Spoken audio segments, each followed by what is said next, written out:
Avant que la vidéo commence, n'oublie pas de t'abonner, d'activer les notifications et de lâcher un like.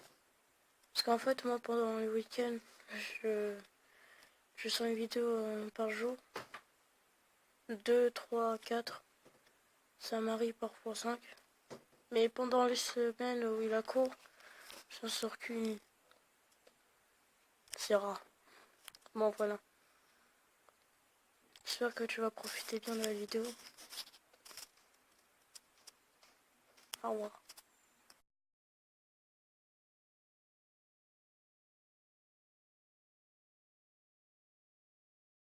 Extrait d'un journal local. Le sinistre tueur inconnu est toujours en fuite. Après 2 semaines de meurtres inexpliqués, le sinistre tueur inconnu est toujours sur les routes. Avec le peu de preuves qui ont été trouvées, un jeune garçon qui aurait survécu à l'une des attaques du tueur raconte courageusement son histoire. J'ai fait un cauchemar, et je me suis réveillé au milieu de la nuit, dit le garçon. J'ai vu que, pour une raison quelconque, la fenêtre était ouverte, même si je me souvenais l'avoir fermée avant d'aller au lit. Je me suis donc levé pour fermer la fenêtre, une fois de plus. Ensuite, je me suis simplement glissé sur mes couvertures et j'ai essayé de me rendormir. C'est là que j'ai eu un sentiment étrange, comme si quelqu'un me regardait. J'ai levé les yeux et j'ai presque sauté de mon lit. Là, dans le petit rayon de lumière éclairé entre mes rideaux, il y avait 2 yeux. Ce n'étaient pas des yeux normaux, ils étaient sombres, des yeux menaçants, bordés de noir, et qui me terrifiaient tout simplement. C'est quand j'ai vu sa bouche, un long sourire horrible, qui me donnait la chair de poule. Cette silhouette se tenait là, me regardait. Finalement, après ce qui m'a semblé être une éternité, il a dit d'une simple phrase, mais d'une manière dont seul un fou pourrait parler. Il a dit « Endors-toi ». J'ai crié, c'est alors que j'ai précipité vers moi. Il a sorti un couteau visant mon cœur. Il a sauté au-dessus de mon lit. J'ai tenté de le repousser. Je l'ai poussé, je l'ai frappé, je l'ai roulé par terre, essayant de le faire tomber. C'est alors que mon père est arrivé. L'homme a attrapé son couteau et l'a planté dans l'épaule de mon père. Cet homme l'aurait sans doute achevé si l'un des voisins n'avait pas alerté la police.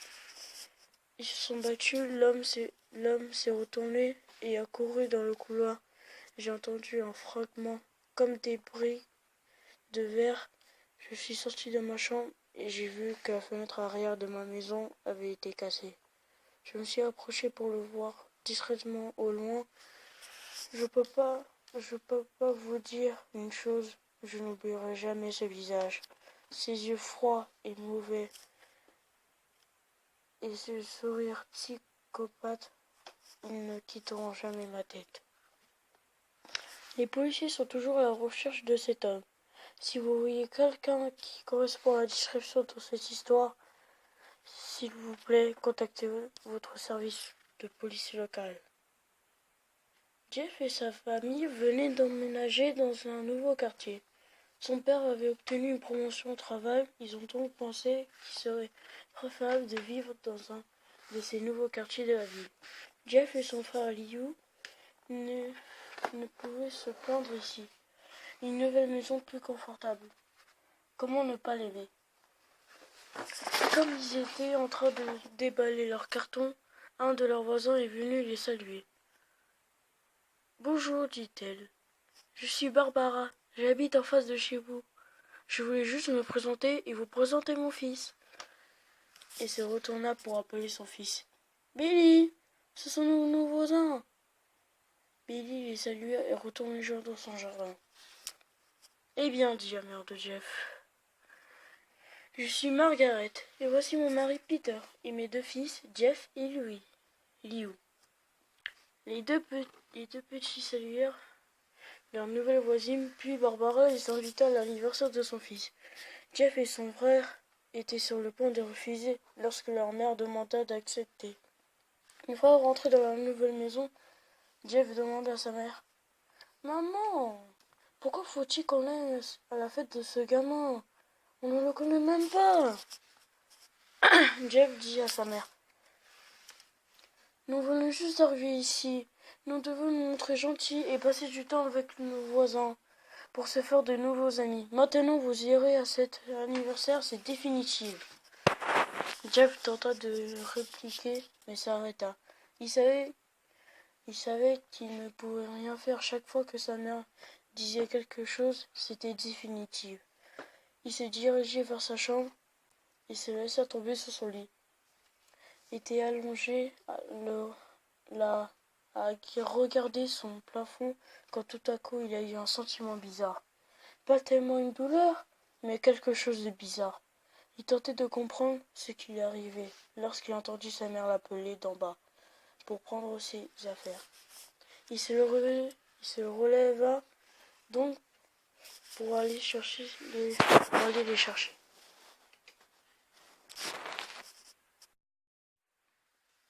Le lendemain, Jeff descendit les escaliers pour prendre son petit déjeuner et se préparer pour aller à l'école. Comme il était assis là, à manger ses céréales, il eut de nouveau ce drôle sentiment. Cette fois, c'est plus fort. Il sentit une légère douleur tout au fond de lui, qu'il ignora une fois de plus. Quand lui et Liu finirent de manger, ils descendirent à l'arrêt de bus. Ils étaient assis là à attendre quand tout à coup, un gamin sur une planche à roulettes sauta par-dessus eux, à quelques centimètres au-dessus de leurs genoux. Ils firent tous deux un bond en arrière. Qu'est-ce que... Le gamin se retourna, il saisit sa planche à roulettes à la main et se dirigea vers eux. L'enfant semblait être âgé d'environ 12 ans, un an de moins que Jeff. Portait une chemise et un jean bleu. Bien. On dirait que nous avons de la viande fraîche. Soudain, deux autres enfants apparurent. L'un était maigre et l'autre énorme. Eh bien, puisque vous êtes vous ici, je tiens à nous présenter. Là-bas, c'est Kate. Jeff et lui regardaient le gamin maigre. Il avait un visage d'abruti. Et lui, c'est Troy. Et ils regardèrent le gosse obèse. Tu parles d'un pote de Sardou? Ce gamin donnait l'impression de ne jamais avoir fait de sport de sa vie. Et moi, déclara le premier enfant, je suis Randy. Maintenant, pour tous les enfants dans ce quartier, il y a un petit prix à payer pour pouvoir prendre l'autobus. Si vous voyez qu'est-ce que je veux dire. Liu se leva, prêt à frapper, mais Randy avait un couteau sur lui. J'avais espéré que vous seriez plus coopératif, mais il semble que nous allons devoir utiliser une manière forte. Le gamin s'approcha de Liu et attrapa le portefeuille dans sa poche. Jeff eut ce sentiment nouveau. Maintenant, il était vraiment fort. Une sensation de brûlure. Il se leva, mais Liu lui fit un signe de se rasseoir. Jeff ignora et se dirigeait vers l'enfant. Écoute, tu vas rendre son portefeuille, à mon frère tout de suite. Randy mit le portefeuille dans sa poche, puis en sortit son couteau. Oh, et sinon, qu'est-ce que tu vas faire? Il n'eut pas le temps de terminer sa phrase que Jeff le frappa au nez. Comme Randy essayait de se protéger le visage, Jeff lui saisit les poignets. Randy se mit à crier et Jeff lui saisit le couteau de sa main. Troy et Kate se précipitaient vers eux, désolé. Mais Jeff fut trop rapide. Il jeta Randy au sol. Kate tenta de l'attraper, mais Jeff le poignarda dans le bras. Kate tomba à terre en hurlant. Troll lui tirait Randy pour le sortir de là. Jeff n'eut même pas besoin de couteau, il frappa juste directement dans l'estomac. Troll chuta et il vomit, en se tenant le ventre. Liu ne pouvait rien faire, mais regarda son frère avec étonnement. « Pourquoi t'as fait ça, Jeff ?» C'est tout ce qu'il avait pu dire.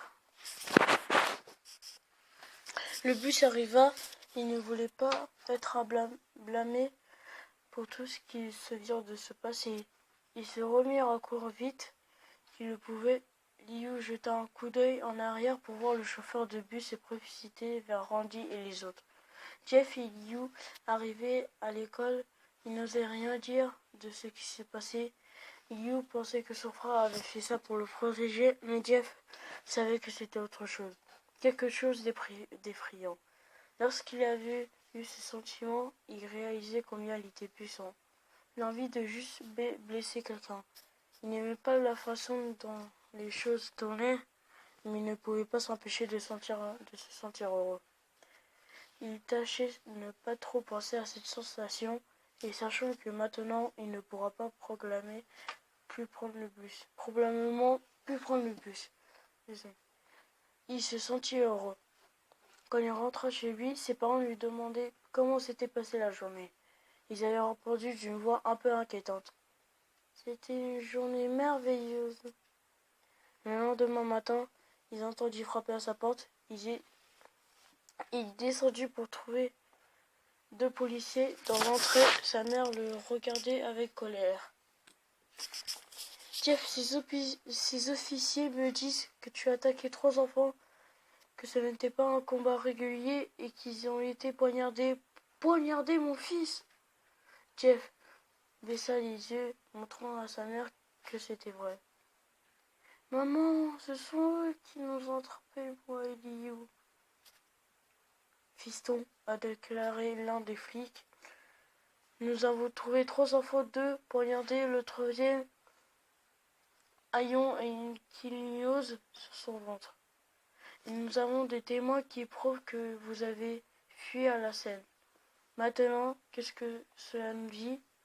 Jeff savait que c'était inutile. Il ne pouvait lui dire que Yun avait été attaqué, mais il n'y avait aucune preuve que ce n'était pas eux qui avaient attaqué le premier.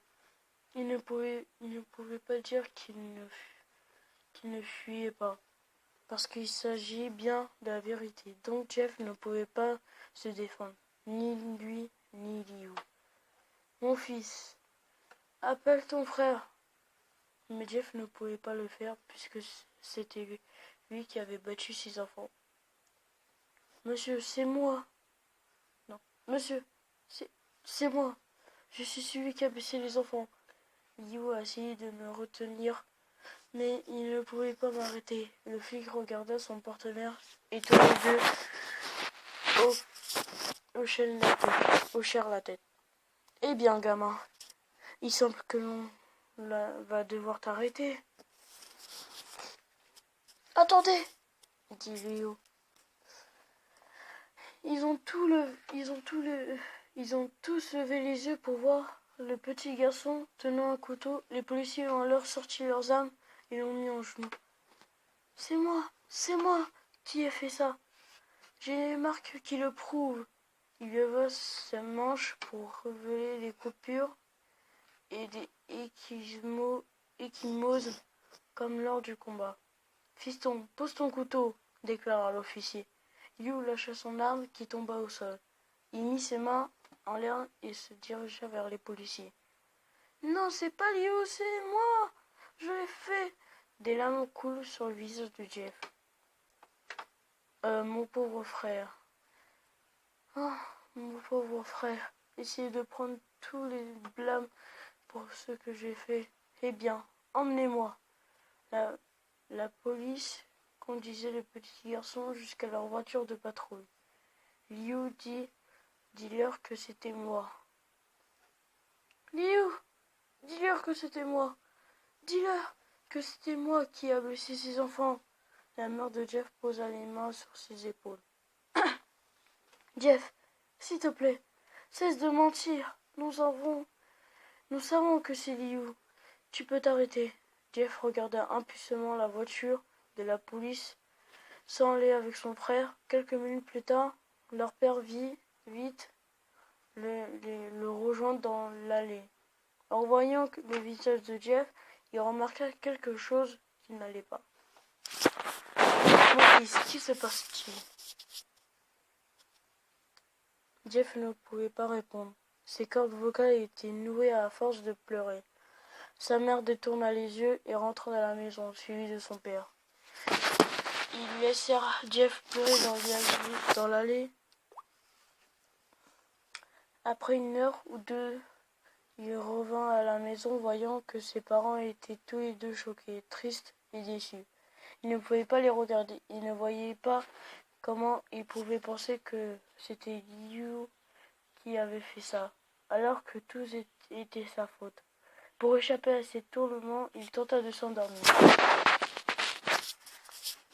Des jours étaient passés, sans nouvelles de Liu de la part du comité patrial de discipline. Rien d'autre que la tristesse et la culpabilité. C'est ce samedi alors que Jeff fut réveillé par sa mère avec un visage heureux et radieux.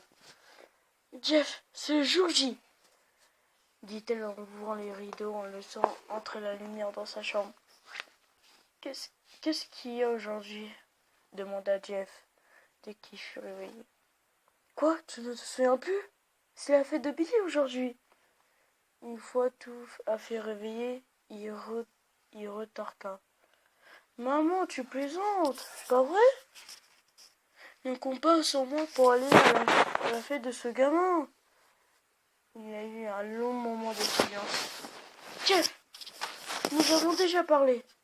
Et puis je pense que cette fête pourrait humilier un peu ces tristes jours. Maintenant, va t'habiller. » La mère de Jeff sortit de la chambre et descendit pour se préparer elle-même. Elle peina à lever, mais finit par attraper une chemise au hasard, un jean et descendit les escaliers. Ses parents étaient déjà prêts. Sa mère en robe et son père en costume.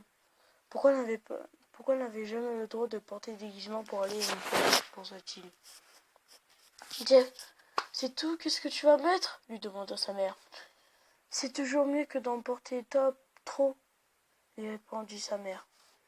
Voulut crier, mais il se cacha derrière un sourire.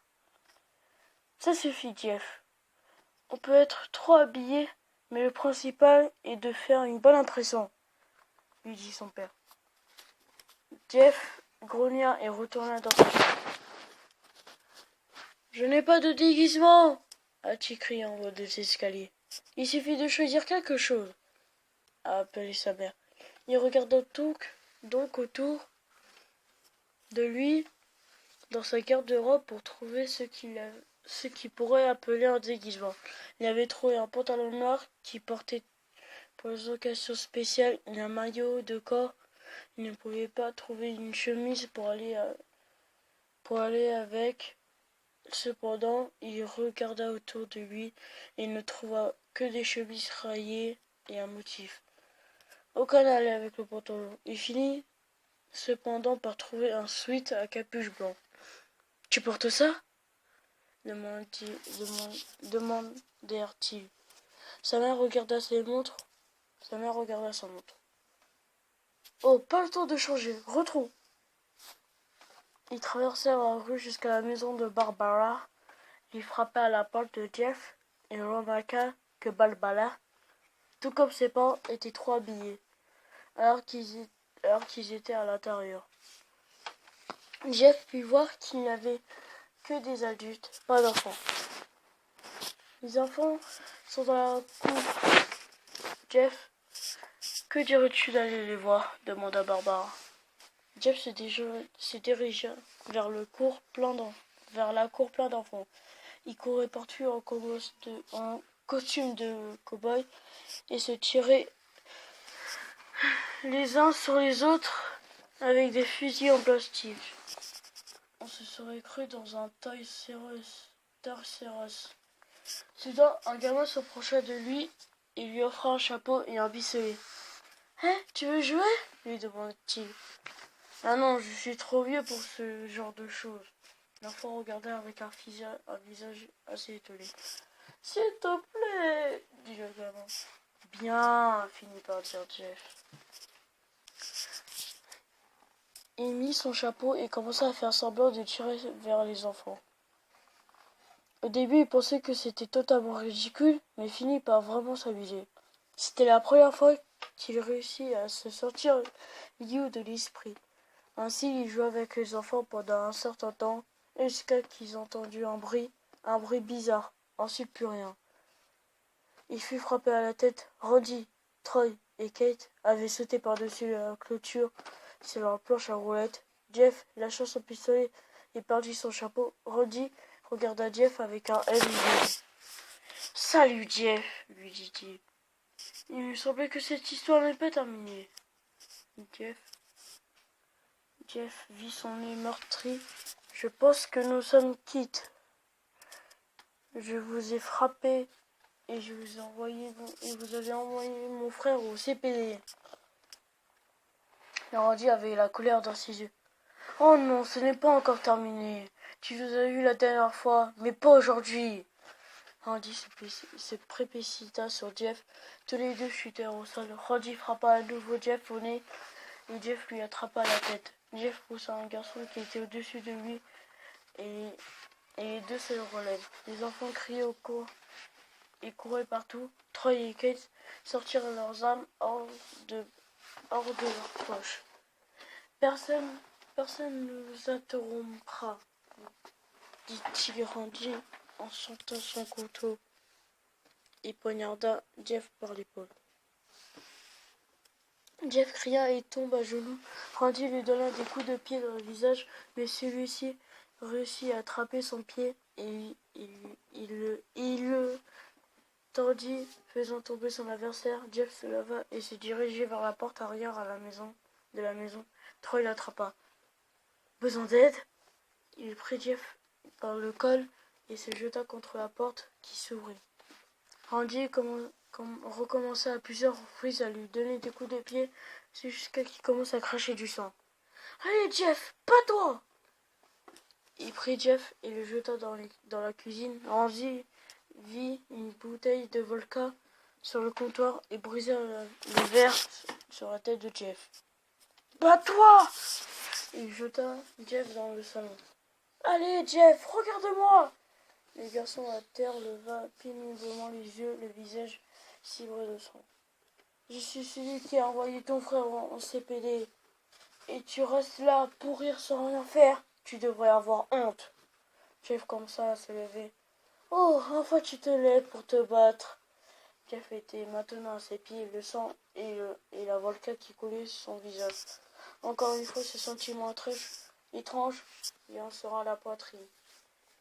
Il n'avait plus senti depuis un certain temps. « Enfin, c'est toi !» dit Randy. C'est alors que Jeff comprit quelque chose à l'intérieur de lui se déclencher. Son psychisme. Ah, c'était dur à dire ça. Moi, c'est chaud à lire, mais c'est pour vous. Et c'est parce que j'aime bien les creepypasta. Allez, on continue. Était détruite, toute pensée rationnellement s'était envolée. Tout ce qu'on pouvait faire, c'était tuer, et il attrapa Randy et le poussa sur le sol, puis prit les briques de verre brisées pour perforer le cœur du petit garçon. Les battements du cœur de Randy ralentissaient, il manquait d'air, mais comme il vivait encore, Jeff s'acharna sur lui. Coup après coup, le sang jaillit du corps de Randy jusqu'à le moment où il rendit son dernier souffle. Troy et Kate cherchaient Jeff. Lorsqu'ils finirent par le trouver, ils pointèrent leurs armes sur lui. Jeff vit les canons des armes pointés sur lui. Il prit la fuite dans les escaliers, mais Troy et Kate étaient à ses trousses et lui tiraient dessus. Jeff monta les escaliers et se cacha dans la salle de bain. Il saisit la porte, il saisit le porte-serviette et se décrocha du mur. Et le décrocha du mur. Lorsqu'il les vit entrer dans la salle de bain, Jeff frappa Troy au visage avec le porte-serviette. Cependant, Kate était plus agile que Troy et il réussit à éviter le coup. Il attrape Jeff par le cou et le plaqua contre le mur. Le choc fit tomber la bouteille d'eau de Javel qui se trouvait sur l'étagère au-dessus d'eux. Le liquide toxique leur tomba dessus, brûlant leur visage. Ils hurlèrent. Jeff s'essuya les yeux du mieux qu'il pouvait. Il put ainsi attraper le porte-serviette et le balança tout droit dans la tête de Kate. Son adversaire sigé là, dans une marque de sang. Jeff laissa échapper un sourire sinistre. Kate se mit à rire à son tour. « Qu'est-ce qu'il y a de si drôle ?» demanda Jeff. Kate a sorti un briquet et l'allumé. Ce qui est drôle, dit-il, c'est que tu es couvert d'eau de javel et d'alcool. Les yeux de Jeff s'agrandirent lorsque Kate jeta le brick sur lui. Les flammes dévorèrent le visage du pauvre Jeff. Sa peau fondait blanchissement. Il poussa un cri terrible. Il prit le feu. Il se jeta au sol pour rouler et tenter d'éteindre les flammes, mais c'était inutile. Il courut dans le couloir. Il tomba dans les escaliers. Les enfants et les parents qui étaient revenus dans la maison se mirent à hurler en voyant le garçon en feu tomber sur le sol, aux portes de la mort. La dernière chose que Jeff vit fut sa mère et les autres parents essayant d'éteindre les flammes. C'est à ce moment qu'il s'évanouit. Quand Jeff se réveilla, il vit que tout était blanc. Des bandes de tissu lui entouraient le visage. Il ne pouvait rien voir, mais il sentit un plâtre dans ses épaules. Voilà. Chaud.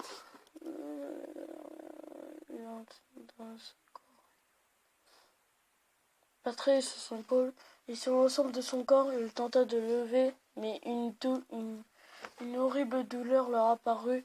Une infirmière se précipita vers lui. Je ne pense pas que tu puisses sortir du lit tout de suite, dit-elle, et remettant dans son lit. Jeff était assis là, sans rien voir, n'ayant aucune idée d'où il était. Enfin, après quelques heures, il entendit sa mère. « Mon chéri, comment te sens-tu » lui demanda-t-elle. Jeff ne pouvait pas répondre. Cependant, son visage était couvert et il était incapable de parler. « Oh chéri, j'ai d'excellentes nouvelles. Des témoins ont raconté à la police qu'ils avaient vu Randy essayer de vous attaquer. Ils ont finalement décidé de laisser Liu s'en aller. Il sortira d'ici demain. Et puis vous deux, vous serez à nouveau ensemble. » Durant les semaines qui suivent, Jeff reçut régulièrement la visite de sa famille. Puis vint le jour où ses bandages devaient être enlevés. Sa famille était là pour le voir à quoi il fallait pour pouvoir ressembler après ce terrible incident. Le médecin commença à défaire les bandages. Tous étaient ravis à leur siège, attendant que la dernière bande fût enlevée. « Ce n'était pas facile, nous avons fait de notre mieux, » déclara le médecin. Il tira rapidement le tissu, dévoilant enfin le visage de Jeff. Sa mère hurla, les yeux de son père et de son frère affichaient une expression d'étonnement. « Quoi ?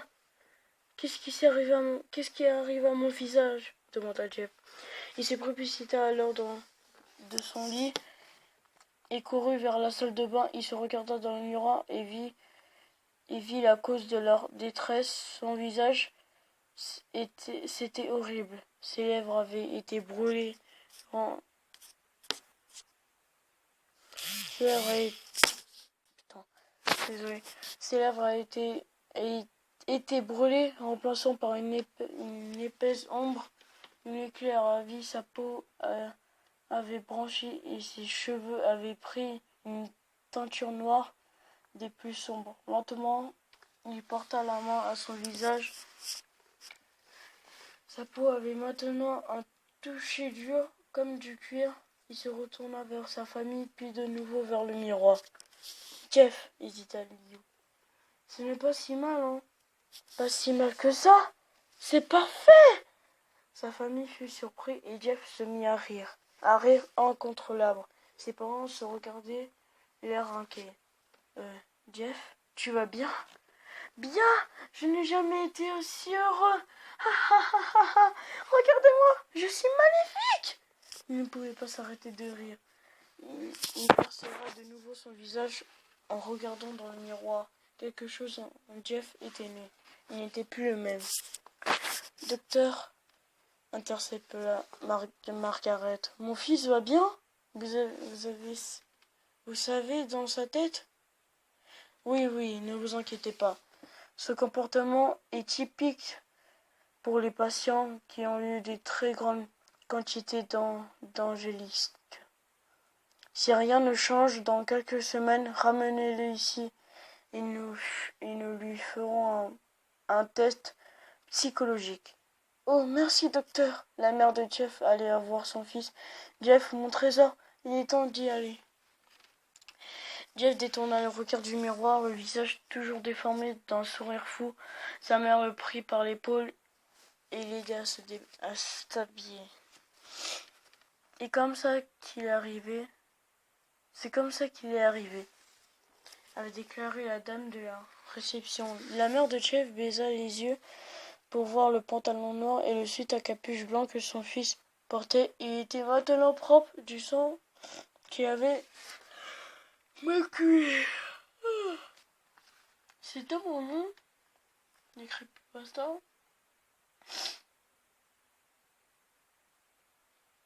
Je suis bientôt à la fin.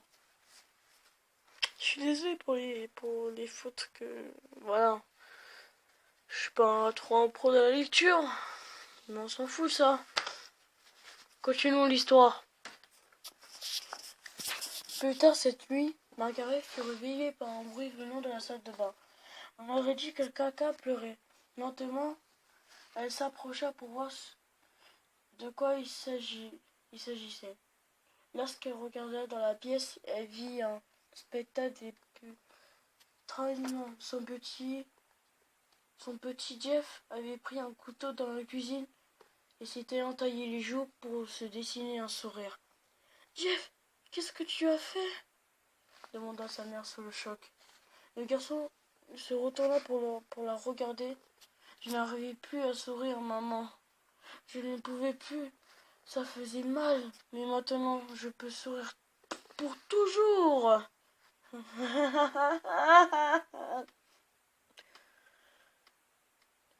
Elle remarque alors les yeux de son fils cernés de noir. « Jeff, tes yeux !»« Je ne pouvais pas voir mon visage, maman. Je n'arrivais pas à le voir. J'étais fatiguée et mes yeux ont commencé à se fermer. J'ai brûlé mes paupières pour que je puisse le voir, maman. Mon nouveau visage. La mère de Jeff doucement commençait à reculer, voyant que son fils avait perdu la raison. « Qu'est-ce qu'il y a, maman? Ne suis-je pas beau ?» Si mon fils, tu l'es. Laisse-moi aller chercher ton papa pour qu'il puisse voir ton visage. Elle courut dans sa chambre et secoua son mari pour pleurer. Chérie, prends le fusil. Non. Elle s'arrêta en voyant Jeff à la porte tenant un couteau. Maman, tu as menti. C'est la dernière chose qu'il entendit avant que Jeff ne se précipite sur eux avec le couteau. You fut également réveillé par un cri. N'ayant rien entendu, il décida de fermer les yeux et essaya de se rendormir. Mais juste avant de replonger dans le sommeil, il eut un sentiment étrange que quelqu'un l'observait. Il leva les yeux avant qu'une main ne lui couvre la bouche. Jeff leva lentement le couteau au-dessus de la tête de son frère. Liu se débattit pour essayer d'échapper à la prise de son aîné. « Chut !» lui dit Jeff. « Endors-toi. Go to sleep. » Ben voilà les amis, c'est la fin de cette creepypasta. J'espère que vous avez aimé. Laissez-moi dans les commentaires si vous en voulez d'autres. Parce que j'en ai plein d'idées dans la tête. Bien sûr, j'en ai plein que j'ai envie de vous raconter. Voilà, n'oublie pas de t'abonner et de lâcher un like. Et de partager la vidéo si tu veux. T'es pas obligé de la lâcher et de mettre un commentaire. T'es pas obligé aussi. Mais voilà. Tu peux aussi disliker la vidéo. Hein. Voilà les amis, c'était Pikachu Games. Où je vous ai raconté une creepypasta.